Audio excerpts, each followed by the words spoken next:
Hello बच्चों, स्वागत है आप सभी लोगों का भौतिक विज्ञान के इस खूबसूरत सी भौकाल क्लास में। तो क्या हालचाल, कैसे हैं सभी। तो आज की ये क्लास जो है वो पार्ट 2 होने वाली है। पार्ट 1 हमने पढ़ लिया है। शनिवार को जो हमने क्वेश्चन किया था उसमें हमने 4 चैप्टर के कुछ क्वेश्चन किए थे। कुछ क्वेश्चन और मुझे लगता है कि और करवा देने चाहिए, क्योंकि स्टार्टिंग के 4 चैप्टर जो है, स्टार्टिंग का फर्स्ट लेकर 4 चैप्टर तक काफी इंपॉर्टेंट है।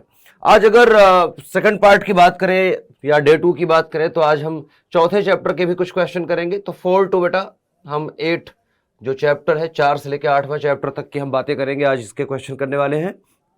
अर्थात अगर क्वेश्चन चैप्टर की बात करूं मैं तो चौथा चैप्टर हो जाता है गतिमान आवेश तथा चुंबकत्व, फिर आता है चुंबकत्व एवं द्रव्य, फिर आता है चैप्टर विद्युत चुंबकीय प्रेरण, और लास्ट चैप्टर बेटा आपका 8वां चैप्टर जो कि कौन सा है, प्रत्यावर्ती धारा। तो ये कुछ चैप्टर्स हैं जिनको हमें पढ़ना है, जिनके हमें क्वेश्चन करने हैं। तो मैं उम्मीद करता हूं कि आप रेडी होंगे इसके लिए। आइए स्टार्ट करते हैं। और ये क्लास आपको रिकॉर्डेड मिल रही है क्योंकि मैं अवेलेबल नहीं रहूंगा। तो आप लोग बिल्कुल ध्यान से अंत तक वीडियो देखेंगे और इसमें होमवर्क भी रहने वाला है लास्ट में आपका। ठीक है, तो आइए एक बार जल्दी से स्टार्ट कर लेते हैं। ठीक है, रेडी, चलते हैं। तो देखो यार, सबसे पहले तो आपको लाइक शेयर सब्सक्राइब वाला जो काम है वो बिल्कुल कर लेना है। अगर अभी तक आपने शेयर नहीं किया है वीडियो को तो फटाफट से करें, और चैनल पर अगर आप नए हैं तो आप इसको सब्सक्राइब करके रखें, क्योंकि ये चैनल बहुत ही हेल्पफुल होने वाला है आपके आने वाले एग्जाम के लिए या आने वाले दिनों में भौतिक विज्ञान के प्रिपरेशन के लिए। तो बहुत जरूरी है कि इस चैनल पर आने वाली वीडियोस आप देखें, और वो देख तभी पाएंगे आप जब आप चैनल को सब्सक्राइब करके उसकी नोटिफिकेशन को ऑन रखेंगे। ठीक है, और मेहनत पसंद आए तो लाइक कर देना। ठीक है, चलिए तो स्टार्ट करते हैं। पहले क्वेश्चन की तरफ चलते हैं। मैं थोड़ा जल्दी जल्दी चलूंगा ताकि ज्यादा से ज्यादा क्वेश्चन हम कर सकें। मेरा टारगेट है कि लगभग 40 क्वेश्चन के आसपास मैं कर दूं, बाकी 10 क्वेश्चन आपको होमवर्क दूं, बीच बीच के कुछ क्वेश्चन होमवर्क देता रहूंगा मैं। आइए चलते हैं।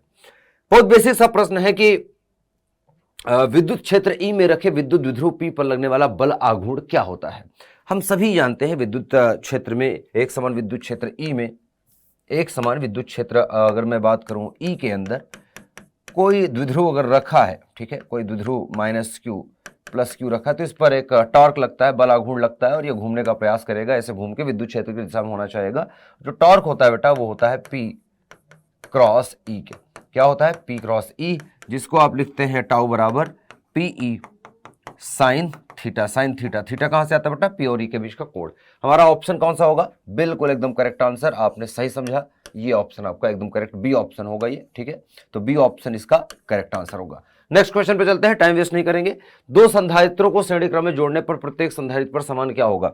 अगर दो संधारित्र श्रेणी क्रम में, इस तरह का क्वेश्चन मैंने लास्ट वीडियो में भी करवाया था, श्रेणी क्रम में जुड़े हैं बेटा, तो दो जुड़े हों या दो से ज्यादा जुड़े हों, हमें पता है कि आवेश नाम की जो चीज होती है वो अगर बह रही है परिपथ में या विद्युत धारा बह रही है और रास्ता एक है, श्रेणी क्रम का मतलब एक के आगे एक, ठीक है, एक के आगे एक, इस तरह से जुड़ते चले जाएंगे, अर्थात रास्ता एक ही रहेगा आवेश के बहने का, तो सब पे क्योंकि बराबर आवेश जाएगा, ठीक है, तो इसलिए बराबर रहेगा। तो आवेश जो है सबका बराबर रहेगा। विद्युत विभव सबका डिफरेंट रहेगा। इसका मान लेते हैं V1 है तो इसका मान लेंगे V2 है, ठीक है, जैसे C1 है ये C2 है, इस प्रकार से। अच्छा, आगे चलते हैं। ये ऑप्शन इसका करेक्ट है। अतिचालक पदार्थ की चालकता कितनी होती है या क्या होती है? देखो, शब्द में ही इसका अर्थ छुपा हुआ है। अतिचालक, चालक, देखो अति प्लस चालक है ना, ये दो शब्दों से मिलकर बना है। अति वर्ड हिंदी से, बहुत हिंदी का एक वर्ड है, अच्छा सा प्यारा सा, इसका मतलब होता है, देखो एक हिंदी की किताब में आपने एक दोहा पढ़ा होगा, अति का भला न बोलना, अति की भली न चूप, है ना, अति का भला न बरसना, अति की भली न धूप। तो अति मतलब कि आवश्यकता से ज्यादा कोई चीज अच्छी नहीं होती ना, बहुत ज्यादा चुप रहना भी अच्छा नहीं होता, बहुत ज्यादा बोलना भी अच्छा नहीं होता, जिस प्रकार से बहुत ज्यादा बरसात भी अच्छी नहीं होती और बहुत ज्यादा धूप भी अच्छी नहीं होती। तो हर चीज बैलेंस होना चाहिए। तो यहाँ अति का मतलब होता है बहुत ज्यादा, बहुत एकदम, है ना, सबसे ज्यादा। और चालक तो बहुत ज्यादा चालक है। बहुत ज्यादा चालक का मतलब हो गया कि इसकी चालकता क्या होनी चाहिए बेटा? बहुत ज्यादा। कोई भी चालक जो है, अगर बहुत ज्यादा उसका चालक है, वो बहुत ज्यादा उसमें करंट प्रवाहित हो रही है या चालक का गुण बहुत अच्छे से है उसके अंदर, तो उसको हम क्या कहेंगे? अतिचालक पदार्थ, और उसकी चालकता आदि ज्यादा होनी चाहिए। तो बहुत अधिक का मतलब होनी चाहिए बेटा अनंत, ठीक है, सबसे अधिक मतलब अनंत। तो ए ऑप्शन इसका करेक्ट आंसर होगा। क्लियर है? अच्छा, इसका जो अतिचालक होता है इसका प्रतिरोध हुआ करता है बेटा। अतिचालक का जो प्रतिरोध होता है R बराबर, वो लगभग 0 ओम का होता है। इसलिए I जो होता है I बराबर V बटा R, जब हम करते हैं V बराबर I R, तो R क्योंकि अगर 0 हो गया तो आई बराबर कितनी हो जाती है बेटा, अनंत हो जाती है एक तरह से। ठीक है, तो जितनी करंट है पूरी की पूरी अगर देखें तो आराम से बहती है, कोई प्रतिरोध का सामना नहीं करना पड़ता। नेक्स्ट ओमीय प्रतिरोध है। ओमीय प्रतिरोध मतलब जो ओम का नियम का पालन करे, जो ओम के नियम V बराबर IR का पालन करे। ठीक है, का पालन करे। ऐसे जो चालक होते हैं उनको ओमीय चालक कहते हैं। तो आप देखिए इसमें तो ओम का जो नियम है वो आया है चालकों के लिए। ओम का जो नियम है वो क्या है बेटा, चालकों के लिए है, चालक के लिए होता है। ओम का नियम किसके लिए होता है बेटा, चालक। इनमें से चालक कौन है, संधि डायोड चालक है क्या, नहीं, अर्धचालक होता है बेटा। तो ये तो हो नहीं सकता। ट्रांजिस्टर फिर से अर्धचालक है। प्रकाश उत्सर्जक डायोड एलईडी, ठीक है, लाइट एमिटिंग डायोड, तो एलईडी हो गया, एलईडी क्या है, अर्धचालक हो गया, तो ये भी ऑप्शन नहीं होगा। तांबे का तार एक चालक है, चौथा ऑप्शन इसका करेक्ट आंसर होगा। आई होप कि आप समझ पा रहे होंगे। नेक्स्ट क्वेश्चन पे चलते हैं। किसी धारावाही चालक के कारण किसी बिंदु पर चुंबकीय क्षेत्र की तीव्रता जो प्राप्त करते हैं वो क्या होता है, किस प्रकार से प्राप्त किया जा सकता है। तो किसी धारावाही चालक के कारण किसी बिंदु पर चुंबकीय क्षेत्र, अगर जैसे इसमें करंट आई बह रही है, इसके कारण मुझे इस बिंदु पी पर अगर निकालना है कि कितना चुंबकीय क्षेत्र है, तो कैसे निकालूंगा अगर बी का मान निकालना है तो इसका नियम किसने दिया था, गाउस ने नहीं, चुंबकीय क्षेत्र के लिए नहीं दिया, फैराडे ने नहीं, कूलाम ने नहीं, किसने दिया, बायो-सावर्ट ने। चौथा जो फॉर्मूला आता है कौन सा, बी बराबर या डी बी बराबर mu naught divide by 4 pi into आता है बेटा आई डीएल साइन थीटा और डिवाइड बाई आर का स्क्वायर। यही नियम है बायो-सावर्ट का, जो कि चुंबकीय क्षेत्र निकालने के लिए दिया गया है। आगे चलते हैं बेटा। नेक्स्ट क्वेश्चन, किसी धारावाही चालक के कारण किसी बिंदु पर चुंबकीय क्षेत्र की तीव्रता का मान किस पर निर्भर करता है, आइए बात करते हैं। तो धारावाही चालक के कारण किसी बिंदु पर जो चुंबकीय क्षेत्र है, जो चुंबकीय क्षेत्र है, देखो धारावाही चालक के कारण चुंबकीय क्षेत्र हम निकालते हैं तो किस पर निर्भर कर रहा है, देख लो अपने आप, आई है, डीएल है, आर है, कोण है, इन सब पर निर्भर। तो धारा केवल धारा के मान पर निर्भर कर रहा है, नहीं, ऐसा नहीं। केवल वर्ड देखो यहाँ पर केवल वर्ड यूज है, केवल वर्ड यूज है। ठीक है, तो केवल वर्ड को समझे, क्या केवल धारा है इसमें, इस फॉर्मूले में, नहीं। केवल चालक के अल्पांश लंबाई पर क्या सिर्फ डीएल है, नहीं।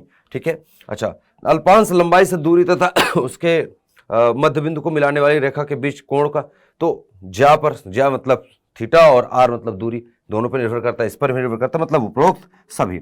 तो सारा यहाँ पर करेक्ट है ऑप्शन, सभी चीजें, मतलब बायो-सावर्ट के नियम को ही 4 पार्ट में लिखा गया है, जो 4 चीजें हैं, आई, डीएल, साइन थीटा और आर, इन चारों रूप में है ना पूछा गया है। तो ये हमने देख लिया, चारों सही होंगे। किसी परिनालिका के अंदर किसी बिंदु पर उत्पन्न जो चुंबकीय क्षेत्र है वो किस पर निर्भर करता है बेटा, तो जो परिनालिका है, परिनालिका के अक्ष पर या अंदर जो चुंबकीय क्षेत्र होता है बेटा, बी बराबर होता है mu naught N I, N को हम लिख सकते हैं एन आई बटा एल, अगर इसकी लंबाई एल है और फेरों की संख्या इसमें एन है, करंट इसमें आई बह रही है।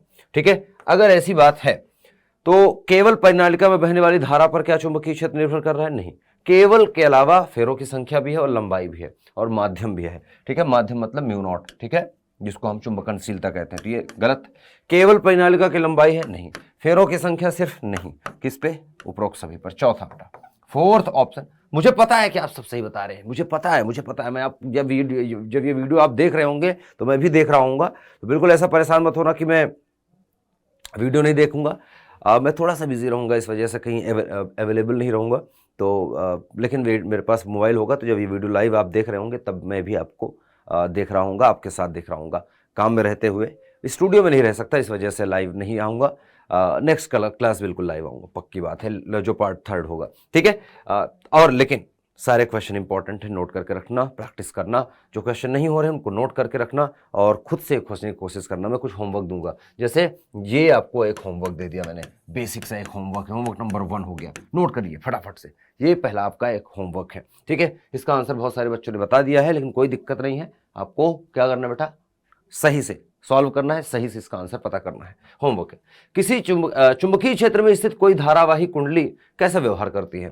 तो जिस चुंबकीय क्षेत्र में स्थित, यह मैंने पढ़ा रखा है, कोई चुंबकीय क्षेत्र है, इसमें मैं एक कुंडली रख दूं, धारावाही कुंडली अगर मैं यहाँ रख दूं इस प्रकार से, मान लो ये इस तरह से कुंडली, लूप, ठीक है, ऐसा हो या वृत्ताकार हो सकता है, कैसा भी लूप हो सकता है, लूप रख दिया। ठीक है, मान लो लूप का नाम है PQRS, ये लूप रख दिया और इसमें करंट ऐसे बह रही है, आई, ये ऐसे ऐसे ऐसे ऐसे बह रही करंट। ठीक है। तो ये किस प्रकार से व्यवहार करेगा? चुंबकीय द्विध्रुव जैसा व्यवहार करेगा, चुंबकीय ध्रुव जैसा व्यवहार करेगा, चुंबकीय पदार्थ जैसा, तो चुंबकीय द्विध्रुव जैसा। हम जानते हैं किसी भी जो है लूप में जब करंट प्रवाहित करते हैं, चाहे वो वृत्त हो चाहे जैसा हो, अगर हम उसमें करंट प्रवाहित करते हैं तो करंट प्रवाह के कारण हम जानते हैं चुंबकीय क्षेत्र उत्पन्न होता है। इसके कारण भी देखो चुंबकीय क्षेत्र अंदर की तरफ यहाँ उत्पन्न होगा। इस तरफ से देखें तो ये अंदर की तरफ, तो मतलब इसके सेंटर पर देखें चुंबकीय क्षेत्र की दिशा अंदर की तरफ, और बाहर की तरफ देखें तो बाहर की तरफ है, ठीक है, बाहर निकलते हुए। इस पर भी वही चीज, ठीक है, तो बिल्कुल द्विध्रुव जैसा व्यवहार करता है। तभी तो इसका द्विध्रुव आघूर्ण निकालते हैं, जो क्या आता है m बराबर NIA। n क्या होता है? फेरों की संख्या, लूप में फेरों की संख्या, ठीक है, कुंडली में फेरों की संख्या, और I क्या है? करंट है, A क्या है? कुंडली का क्षेत्रफल है, ठीक है। तो ऑप्शन नंबर A इसका राइट आंसर है 1। नेक्स्ट बेटा, यदि किसी प्रतिचुंबकीय पदार्थ को चुंबकीय क्षेत्र में रखा जाता है, प्रतिचुंबकीय पदार्थ बेटा, प्रतिचुंबकीय पदार्थ, चुंबकीय पदार्थ में भी प्रतिचुंबकीय पदार्थ है, उसको रखा गया है, तो पदार्थ के भीतर फ्लक्स घनत्व बाहर की तुलना में कम होगा बेटा। क्यों? क्योंकि यह प्रतिकर्षित होगा। ये पदार्थ ऐसे पदार्थ होते हैं, प्रतिचुंबकीय पदार्थ, जो चुंबकीय क्षेत्र में रखे जाने पर चुंबकीय क्षेत्र से दूर भागने का प्रयास करते हैं। मतलब चुंबक के जब पास ले आओगे ना तो दूर भागने का प्रयास करेंगे, चिपकने का प्रयास नहीं करते। जैसे लोहा को आप ले जाते हो पास में, लोहा चुंबकीय पदार्थ, तो चिपक जाता है चुंबक में। कुछ ऐसे पदार्थ भी हैं जिनको हम ले जाने पर प्रतिकर्षित होते हैं। अब हम हाथ से करेंगे तो हो सकता है इतना हमें पता ना चले, इतना, क्योंकि उसके लिए प्रतिचुंबकत्व का व्यवहार जो है बहुत हल्का होता है, ठीक है, बहुत हल्का होता है। मतलब आपको इतना पता भी नहीं लगेगा हाथ से। अगर मैं कहूँ कि आप चलिए एक तांबा की एक सिक्का ले लीजिए या तांबा की एक प्लेट ले लीजिए और उसको चुंबक के, छोटे से चुंबक के पास ले जाएंगे, कोई फर्क नहीं पड़ेगा। बड़ा चुंबक हो, बहुत शक्तिशाली चुंबक हो, उसके पास छोटा सा अगर सिक्का ले जाएंगे तांबे का, तो प्रतिकर्षित होता हुआ दिखाई देगा। मतलब तांबा एक एग्जाम्पल ले रहा था मैं, ठीक है। तो क्या होगा बेटा? कम होगा। पदार्थ के भीतर जो फ्लक्स घनत्व बाहर की तुलना में कम होगा, ठीक है, सही है फर्स्ट। अच्छा, एक कुंडली का सुप्रेरकत्व दे रखा है बेटा H, दे रखा है 5H, L बराबर दे रखा है 5H। 5 सेकंड मतलब dt का मान दे रखा है 5 सेकंड। 5 सेकंड में धारा 1 एम्पियर से 2 एम्पियर हो जाती है। मतलब डी का मान करें तो I2 - I1 मतलब 2 एम्पियर माइनस 1 एम्पियर, कितना आ गया बेटा? 1 एम्पियर आ गया। तो हमसे पूछा गया है प्रेरित विद्युत वाहक बल क्या होगा। हम जानते हैं E बराबर होता है -L di/dt, यही होता है फॉर्मूला, बस गुणा करना है बेटा। E बराबर निकालेंगे और माइनस हो जाएगा। मान पूछा है सिर्फ, तो धनात्मक हम सिर्फ मान बस लिखेंगे। चिन्ह मतलब प्रेरण होता है, चिन्ह का मतलब यहाँ पर ऋणात्मक का मतलब प्रेरण। तो L का मतलब है बेटा 5 इंटू आ जाएगा, I का मतलब है बेटा 1, DI का मतलब, और DT का मतलब है 5। तो 5 एकम 5, 5 एकम 5, ये आ जाएगा 1 और हेनरी, ठीक है, सॉरी 1 वोल्ट आ जाएगा। विद्युत वाहक बल है तो 1 वोल्ट आ जाएगा। 1 वोल्ट हमें कहाँ दिख रहा है बेटा? हमें दिख रहा है थर्ड ऑप्शन में। तो तीसरा ऑप्शन इसका राइट आंसर होगा, ठीक है ना, कोई दिक्कत तो नहीं है। मात्रक वगैरह देख लेना, एम्पियर है और हेनरी है, ठीक है। नेक्स्ट क्वेश्चन चले, ये वाला सही हो गया तीसरा। अगला, एक कुंडली में धारा फिर से दे रखा है, सेम चीज वैसी दे रखी है। मैं आपसे पूछा, यहाँ पर फ्लक्स पूछा गया बेटा, फ्लक्स घनत्व, जो कि आप जानते हैं 5 बराबर क्या होता है बेटा? आपको क्या देखो, कुंडली में धारा दे रखी है, I दे रखा है और प्रेरकत्व दे रखा है, तो 5 बराबर LI दे रखा है। आपसे 5 पूछा है, दोनों गुणा करना है। क्या आ जाएगा बेटा? 5 बराबर L के मान कितना बेटा? L का मान है 2 हेनरी, 2 गुणे हो जाएगा 5.8। देख लीजिए कितना आ रहा है, 2 8 16 और 2 5 10 1 11, ठीक है, 11.6 हेनरी। कहाँ दिख रहा है बेटा? 11.6 हेनरी, सॉरी वेबर, फ्लक्स है तो, फ्लक्स है तो वेबर आएगा, माफ करना, तो वेबर आएगा। और आंसर होगा बेटा चौथा। बिल्कुल गुणा करना था, गुणा मतलब आपको ऐसा बोल दिया जाता कि 2 का गुणा 5.8 में करो तो आप कर लोगे, वही चीज है, ठीक है।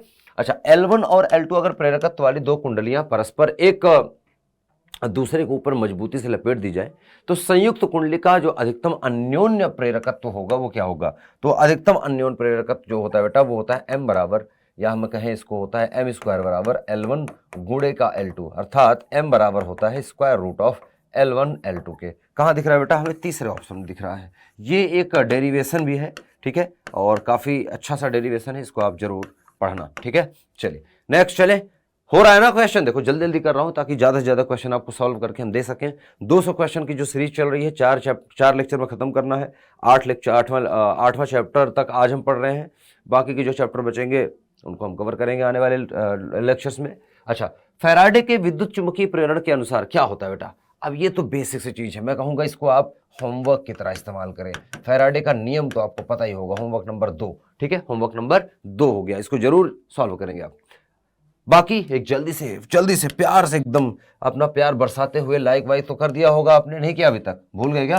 कर दो फटाफट से और पूरी वीडियो देखते रहो, सारे इंपॉर्टेंट क्वेश्चन है। शेयर अभी तक नहीं किया है तो शेयर करें, फटाफट से करें, शेयर करें। और सब्सक्राइब नहीं किया है तो करके रखें। अगर नए हैं आप, चैनल पर पहली बार आए हैं या दूसरी बार आए हैं या 10वीं बार आए हैं, लेकिन सब्सक्राइब नहीं किया है, भूल गए हैं देखने के चक्कर में, तो सब्सक्राइब कर लो, अभी कर लो याद से, फटाफट से। अच्छा, पीडीएफ के लिए टेलीग्राम पर जरूर आना। टेलीग्राम का नाम भी विपिन सिंह फिजिक्स है। वहाँ पर सारी पीडीएफ, ये जो पार्ट चल रहे हैं, जितने भी लेक्चर्स होते हैं मेरे, जितने भी जहाँ भी लेक्चर्स होते हैं, सारे आपको Vipin Singh physics Telegram page पर मिल जाएगा। नेक्स्ट क्वेश्चन, किसी कुंडली में विद्युत वाहक बल प्रेरित होता है तो संबंधित चुंबकीय जो फ्लक्स है वो क्या होना चाहिए? विद्युत वाहक बल E को प्रेरित होने के लिए क्या होना चाहिए? तो फैराडे ने कहा है कि वो होना चाहिए कि d∅dt। फ्लक्स परिवर्तित होता रहना चाहिए। फ्लक्स परिवर्तन जरूरी है। अब परिवर्तन तो बढ़ता हुआ भी हो सकता है, घटता भी हो सकता है, तो फ्लक्स बढ़ भी सकता है, घट भी सकता है। चाहे फ्लक्स बढ़े तब भी परिवर्तन है, घटेगा तब भी फ्लक्स में परिवर्तन है। अर्थात कुछ भी हो, बढ़ भी सकता है, घट भी सकता है, कुछ भी हो, विद्युत चुंबकीय प्रेरण की घटना यहां पर होगी, अर्थात विद्युत वाहक बल प्रेरित होगा। तो फ्लक्स बस परिवर्तित होना चाहिए, d∅dt, फ्लक्स परिवर्तन की दर, ठीक है, विद्युत वाहक बल के साथ संबंध रखती है। चुंबकीय क्षेत्र में गतिशील आवेश पर बल जो लगता है, जिसको हम लेंज का या लॉरेंज फोर्स कहते हैं, या कहें कि चुंबकीय बल जो लगता है एक आवेश पर, गतिमान आवेश पर, वो लगता है बेटा F बराबर Q और आता है V क्रॉस B। बेटा बहुत जरूरी है कि याद रखें आप, V से B की तरफ क्रॉस करना है आपको। कभी भी आप B क्रॉस V मत कर देना, ये गलत है, ये गलत है, ठीक है। तो सही है ये वाला F बराबर Q V क्रॉस B। कहाँ दिख रहा है बेटा? F बराबर Q V क्रॉस B, बी ऑप्शन में दिख रहा है। तो बी ऑप्शन इसका हमारे लिए अच्छा और सही आंसर होगा। क्लियर है? आगे चलते हैं। चुंबकीय फ्लक्स का मात्रक क्या होता है? अब चुंबकीय फ्लक्स का मात्रक बेटा एम्पियर होता है करंट का, ठीक है। टेस्ला होता है किसका बेटा? चुंबकीय क्षेत्र बी का, ये होता है आई का। और फैरड होता है बेटा जो है धारिता, संधारित्र की धारिता सी, ठीक है। और तो बचा वेबर। तो वेबर जो होता है बेटा वो फ्लक्स का मात्रक होता है, और एकदम करेक्ट आंसर हमारा डी है। तो D is the right answer. Clear है मेरी बात? हाँ या ना? कुछ तो बोलो यार, ठीक है। चलिए नेक्स्ट चलते हैं। जिस परिपथ में सिर्फ प्रतिरोध हो, सिर्फ प्रतिरोध मतलब एक परिपथ है उसमें सिर्फ प्रतिरोध जुड़ा है, ठीक है, इसका शक्ति गुणांक पूछा, अर्थात ये प्रत्यावर्ती धारा वाला चैप्टर है। शक्ति गुणांक क्योंकि हम एसी के लिए निकालते हैं, डीसी के लिए नहीं निकालते हैं। इसमें करंट अगर आई बह रही है तो, और वोल्टेज लगा है V बराबर V0 साइन ओमेगा टी, इस तरह का कुछ वोल्टेज है, ठीक है। तो हम इतना जानते हैं कि जब प्रतिरोध R अगर लगा है परिपथ में और कुछ नहीं जुड़ा है, ना L जुड़ा है ना C जुड़ा है, ठीक है, कुछ नहीं जुड़ा है, सिर्फ R जुड़ा हो, कितने भी R जुड़े हो, जरूरी नहीं है एक R की बात कर रहे हैं, R कितने ही हो, R चाहे श्रेणी क्रम में जुड़े हो, R चाहे समांतर क्रम में जुड़े हो, कुछ भी हो, जो शक्ति गुणांक होगा बेटा, जानते हैं कि शक्ति गुणांक की परिभाषा के अनुसार cos फाई होता है, और cos फाई बराबर होता है R बटा Z। अब इस परिपथ का प्रतिरोध कितना बेटा? R, तो R है। Z क्या है? Z होती है प्रतिबाधा। कुल प्रतिबाधा परिपथ कितनी है? तो R ही क्योंकि जुड़ा है, दो चीज तो जुड़ी नहीं है, तो Z भी R के ही बराबर होगा। R से R काट देंगे, कितना आएगा बेटा? 1 आएगा। तो cos फाई का मान कितना आ रहा है बेटा? हमारे पास 1 आ रहा है। अर्थात शुद्ध प्रतिरोधीय परिपथ का जो शक्ति गुणांक होता है वो 1 होता है। शक्ति वर्ड जो है ना बेटा, शक्ति तभी है, संभव शक्ति तभी आप निकालते हैं परिपथ की, जब परिपथ में R जुड़ा होगा। R अगर नहीं है तो उसकी शक्ति 0 होगी, या हम कहें कि उसका शक्ति गुणांक 0 होगा, ठीक है। जिस भी परिपथ में R नहीं जुड़ा होता उसमें उसका शक्ति गुणांक 0 होता है, सिंपल सी बात है। प्रत्यावर्ती धारा का मूल वर्ग माध्य, और ये मूल यहाँ आएगा, मूल मान होता है। तो वर्ग माध्य मूल मान होता है बेटा IRMS रूट मीन स्क्वायर, है ना, जो वैल्यू है ये बराबर होता है शिखर मान डिवाइड बाय √2। अब I0 डिवाइड बाय √2, I0 क्या होता है बेटा? धारा का शिखर मान डिवाइड बाय √2। तो शिखर मान डिवाइड बाय √2, धारा का शिखर मान डिवाइड बाय √2। सी ऑप्शन इसका, थर्ड ऑप्शन जिसको आप बोलेंगे, या सी ऑप्शन इसका करेक्ट आंसर है। आई होप कि आपको समझ में आ रहा होगा। बिल्कुल ये तो रटी रटाई चीजें हैं, ठीक है।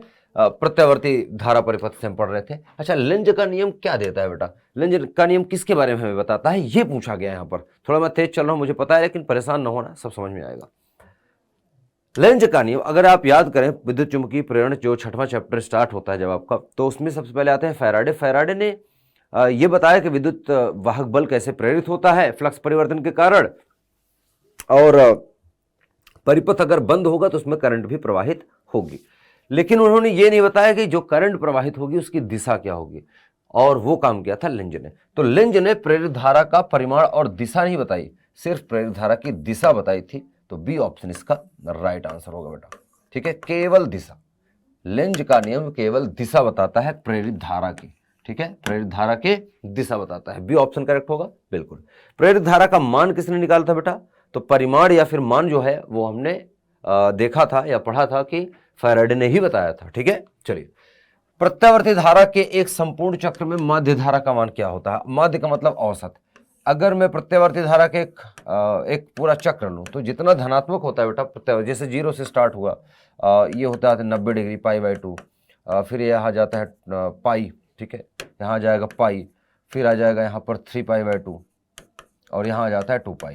तो अगर मैं देखूँ तो ये जितना है उतना ही ये है, जितना ये धनात्मक उतना ही ऋणात्मक। तो कुल मिला के अगर मैं I0 प्लस शिखरमान प्लस में और शिखरमान माइनस में अगर मैं देखूं, टोटल मिला के अगर मैं देखूं तो 0 आ जाएगा बेटा। एक चक्र का मतलब यहाँ से लेके यहाँ तक, एक चक्र 2π होता है, फिर अगला चक्र फिर 2π तक, तो मतलब 4π पर दो चक्र कंप्लीट हो जाएगा। इसी तरह से 8π पर 6π पर 3 चक्र हो जाएगा, फिर 8π पर 4 चक्कर हो जाएगा, है ना? समझ गए आप? तो आंसर क्या आएगा बेटा इसका? 0 होता है। तो option number A is the right answer. Option number A is the right answer बेटा। क्लियर? औसत 0 हो जाएगा, जितना धनात्मक मान उतना ही ऋणात्मक मान। ठीक है, क्लियर है? I0/2π वही 2I0/π, सॉरी। शक्ति रहित धारा क्या होती है? शक्ति रहित मतलब, शक्ति रहित मतलब बेटा हमने अभी आपको बताया कि वो परिपथ जिसमें R नहीं जुड़ा है उसकी शक्ति 0 होगी। तो शुद्ध प्रतिरोधीय परिपथ क्या हो सकता है? नहीं होगा, क्योंकि इसमें तो R है, प्रतिरोध है। अब प्रेरकीय परिपथ मतलब सिर्फ और सिर्फ इसमें L जुड़ा है, और इसमें सिर्फ और सिर्फ संधारित्र मतलब C जुड़ा है। ठीक है, संधारित्र मतलब धारित परिपथ मतलब संधारित्र जुड़ा है, और ये होता है R। तो R सिर्फ एक में है, ये C है और ये L है। अगर RLC में मैं देखूं तो सिर्फ R परिपथ के लिए शक्ति जो है होगी, बाकी शक्ति रहित यहां भी हो सकती है, यहां भी होगी। ठीक है, तो दोनों जगह। तो ए और बी दोनों, माफ करना, शक्ति रहित धारा का परिपथ क्या होगा? शक्ति रहित धारा का परिपथ क्या होगा बेटा? यहां पर ऑप्शन गलत हो गया है। शक्ति रहित धारा का परिपथ क्या होगा बेटा? शक्ति रहित धारा का परिपथ जो है, यहां पर ऑप्शन थोड़ा सा गलत है। यहां आना चाहिए सी एवं बी दोनों, या बी एवं सी दोनों।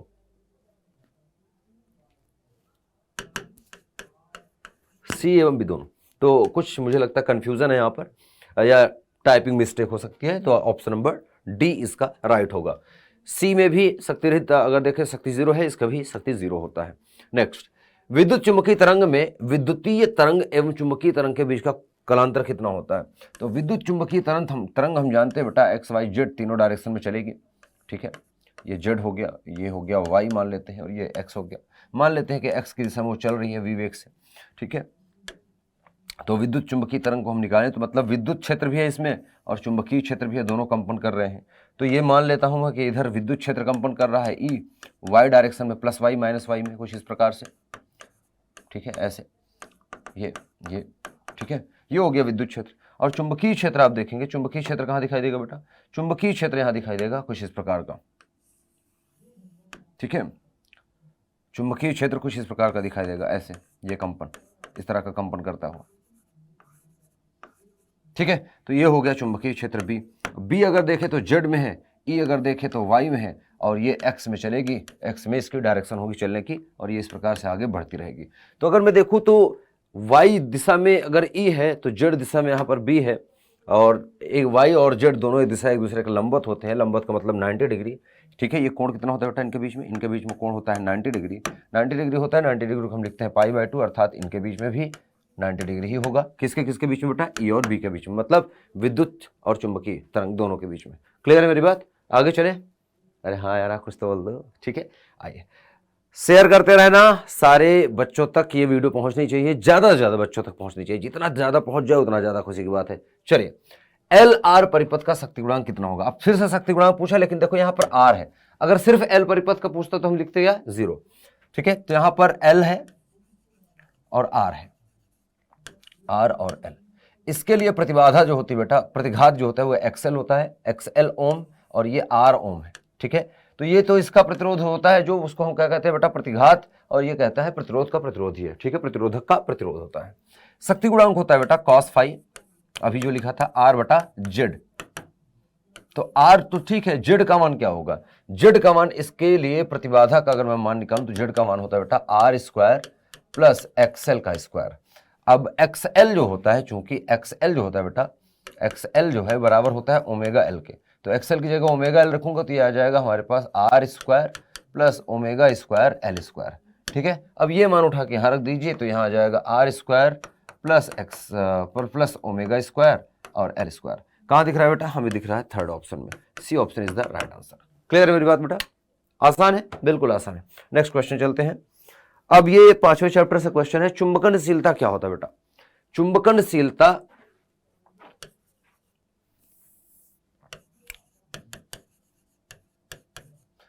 तो यहां पर म्यू नॉट नहीं पूछा है, पूरा पूछा है, तो हम पूरे के लिए निकालें तो बी बराबर होता है म्यू एच, ठीक है। वैसे वो फॉर्मूला होता है बी बराबर म्यू नॉट एच, ठीक है, मेन फॉर्मूला जो होता है। अच्छा, बी नॉट के साथ हम जाएंगे यहां पर, तो यहां पर अच्छा अगर मैं यहां पर देखूं तो इस फॉर्मूले के हिसाब से कौन सा सही बेटा, पहला सही है, म्यू बराबर बी बटा एच। म्यू बराबर निकालेंगे तो बी यहां पहले से एच नीचे आ जाएगा, तो पहला ऑप्शन ही सही है। क्या कहते हो, चुंबकनशीलता का फॉर्मूला बी बराबर म्यू एच या बी बराबर म्यू नॉट एच जो होता है, उस हिसाब से मैं से निकाल सकते हैं इसको। नेक्स्ट चलते बेटा, निम्नलिखित में नमन कोण डेल्टा के लिए कौन सही है। नमन कोण क्या होता है बेटा, नमन कोण या नति कोण। नमन कोण या नति कोण में हम जानते हैं जो टैन, देखो जो बी वी होता है बेटा, ये होता है बी साइन डेल्टा के, और बी एच ये हो गया ऊर्ध्वाधर घटक चुंबकीय क्षेत्र का, पृथ्वी के चुंबकीय क्षेत्र का, और ये हो गया क्षैतिज घटक जो कि होता है बी और कॉस डेल्टा। अगर दोनों को डिवाइड करूं तो आ जाएगा B V divide by B H, और बराबर हो जाएगा बी से बी कट जाएगा साइन थीटा बटे कॉस थीटा, मतलब आ जाएगा टैन थीटा मतलब डेल्टा। अब टैन डेल्टा बराबर आता है बी वी बटा बी एच। कहाँ लिखा बेटा, टैन डेल्टा बराबर बी वी बटा बी एच। सही कौन सा है, ये फर्स्ट ऑप्शन, या आप लिख सकते हैं ए ऑप्शन, इसका राइट आंसर होगा। मेरी बात समझ में आ रही है। चुंबकीय क्षेत्र जो होता है पृथ्वी का, उसके दो घटक होते हैं, एक होता है ऊर्ध्वाधर घटक,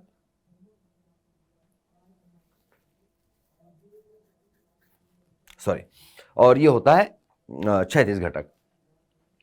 तो एक ऊर्ध्वाधर घटक हो गया और एक हो गया क्षैतिज घटक। दोनों को आप देख सकते हैं डिवाइड करने के बाद हमें ये एक प्यारा सा फॉर्मूला, एक प्यारा सा रिलेशन हमें देखने को मिलता है, और ये रिलेशन इस प्रकार से हम लिख सकते हैं। नेक्स्ट क्वेश्चन बेटा, पृथ्वी के चुंबकीय ध्रुव पर नमन कोण का मान कितना होता है। तो नमन कोण का मान ध्रुव पर कितना होगा, ध्रुव का मतलब होता है कि ध्रुव से ही, क्योंकि चुंबकीय क्षेत्र रेखाएं निकलती हैं, तो पृथ्वी के ध्रुव की बात अगर मैं करूं, जैसे मैं कहूं कि चलो ये एन ध्रुव है, ये एस ध्रुव है, तो एन से एस की तरफ चुंबकीय क्षेत्र रेखाएं ऐसे आ रही हैं। अब यहाँ पर चुंबकीय क्षेत्र रेखाओं की अगर मैं दिशा देखूं तो क्या है, यहाँ पर अंदर की तरफ और यहाँ पर बाहर निकलते समय ये इस तरह से।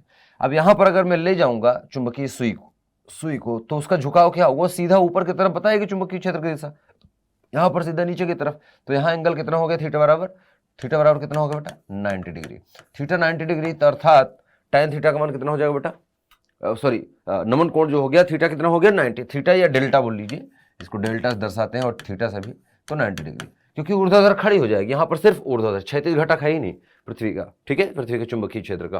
तो हमारा आंसर हो जाएगा बेटा सी, ठीक है। ध्रुव पर, चाहे उत्तरी ध्रुव हो चाहे दक्षिणी ध्रुव हो, दोनों जगह जो डेल्टा का मान होगा या नमन कोण का मान होगा या नति कोण का मान होगा वो 90 डिग्री होगा। और क्षैतिज पॉइंट पर देखें, जिसको आप इक्वेटोरियल या विषुवतीय तल बोलते हैं, विषुवतीय रेखा पर बोलेंगे, तो वहां आंसर कितना आएगा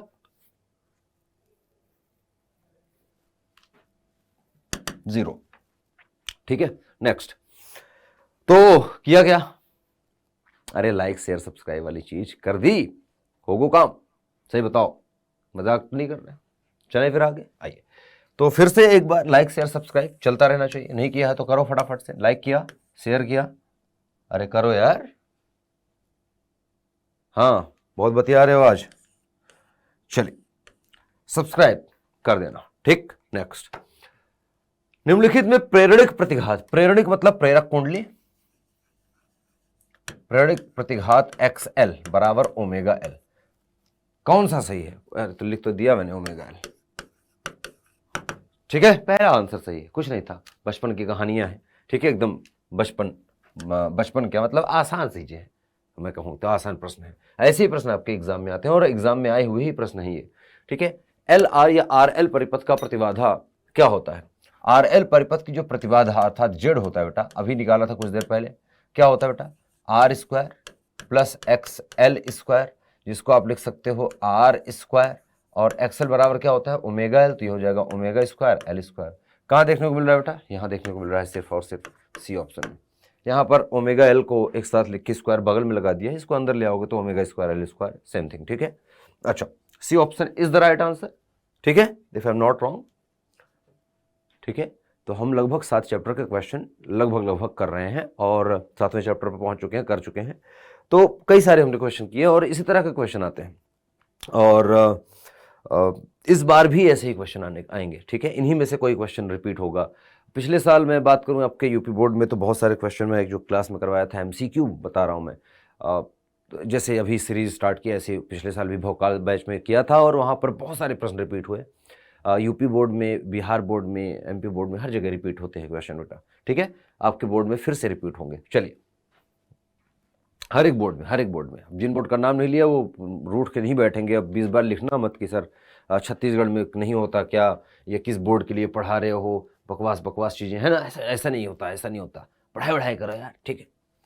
प्रत्यावर्ती परिपथ में 220 वोल्ट का शिखर मान, 220 वोल्ट का शिखर मान होगा, तो प्रत्यावर्ती परिपथ में जो 220 वोल्ट है इसका शिखर मान क्या होगा? शिखर मान मतलब VRMS, मतलब हमें पूछा गया है V नॉट का मान क्या होगा? शिखर मान ये होता है V नॉट, जैसे धारा का शिखर मान होता है I नॉट, वैसे वोल्टेज का V नॉट, तो हम जानते हैं VRMS बराबर होता है बेटा V नॉट डिवाइड बाई √2 के, तो अगर मैं V नॉट का मान निकालूं तो हो जाएगा √2 गुणे VRMS which is equals to √2 times of 220, ठीक है। VRMS का मान दे रखा है हमें 220 वोल्ट, ठीक है, 220 वोल्ट। तो आप देखिए कहाँ देखने को मिल रहा है बेटा? 220 गुणे √2, B option is the right answer. Okay, clear है यार, क्लियर, एकदम आसान है, ठीक है ना, सही है।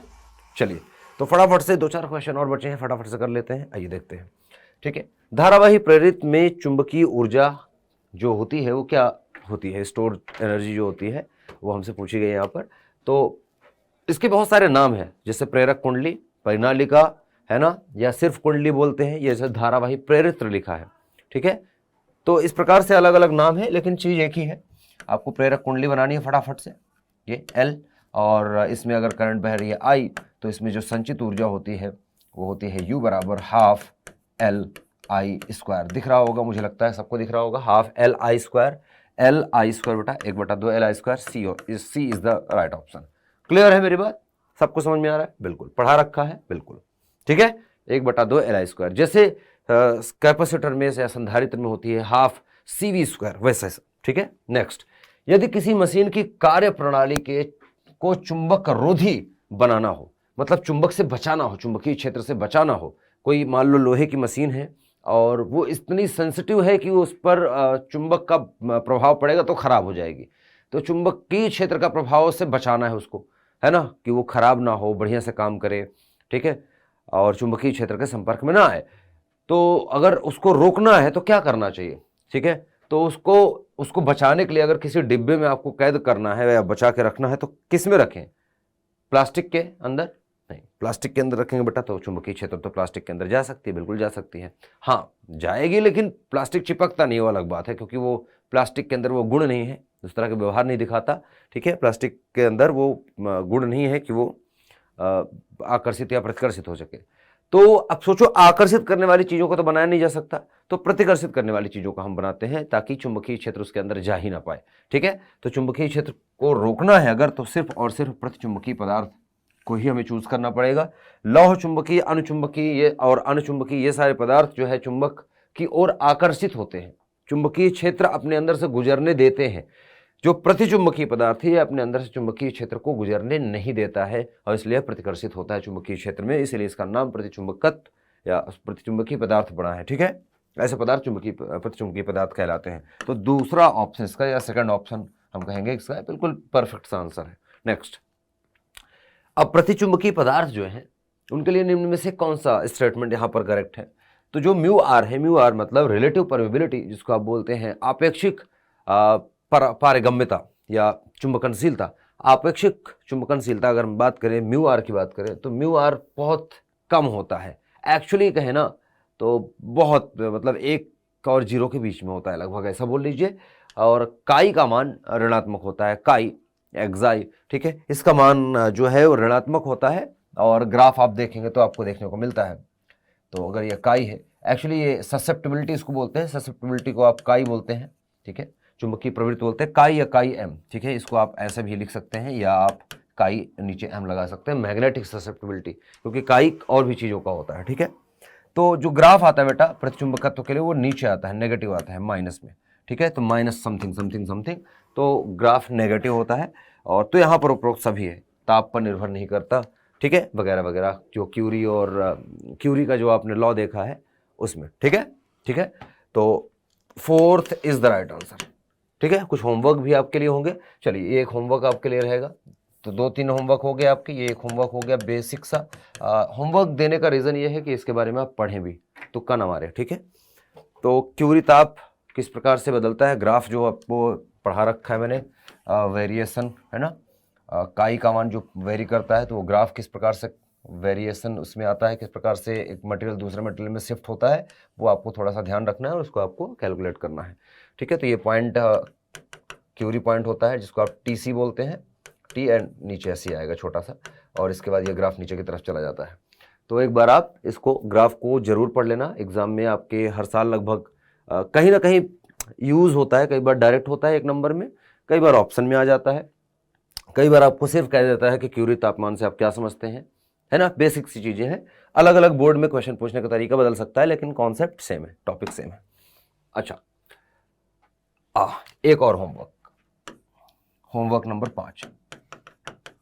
ठीक है, तो ये आपके 5 होमवर्क हैं आज की क्लास में, बस मैं यहीं तक रखूँगा। तो कुछ कुछ क्वेश्चन हमने किए हैं, चैप्टर जो कवर हो चुके हैं अब तक एक बार मैं बता देता हूँ। आज के जो चैप्टर कवर हो रहे थे वो हैं गतिमान आवेश और चुंबकत्व एवं द्रव्य, वैद्युत चुंबकीय प्रेरण, इलेक्ट्रोमैग्नेटिक इंडक्शन जिसको आप बोलते हैं, और लास्ट चैप्टर है एसी जिसको आप बोलते हैं अल्टरनेटिंग करंट या प्रत्यावर्ती धारा। प्रत्यावर्ती धारा के और विद्युत चुंबकीय प्रेरण के कुछ क्वेश्चन मैं नेक्स्ट वीडियो में भी डिस्कस करूंगा, है ना। 4-5 क्वेश्चन और कर लेंगे, थोड़ा अच्छा रहेगा, सफिशिएंट हो जाएगा। और अभी के लिए बस इतना है। तो खिलखिलाते रहो, मुस्कुराते रहो और सीखते रहो भौतिक विज्ञान मेरे साथ। Bye bye.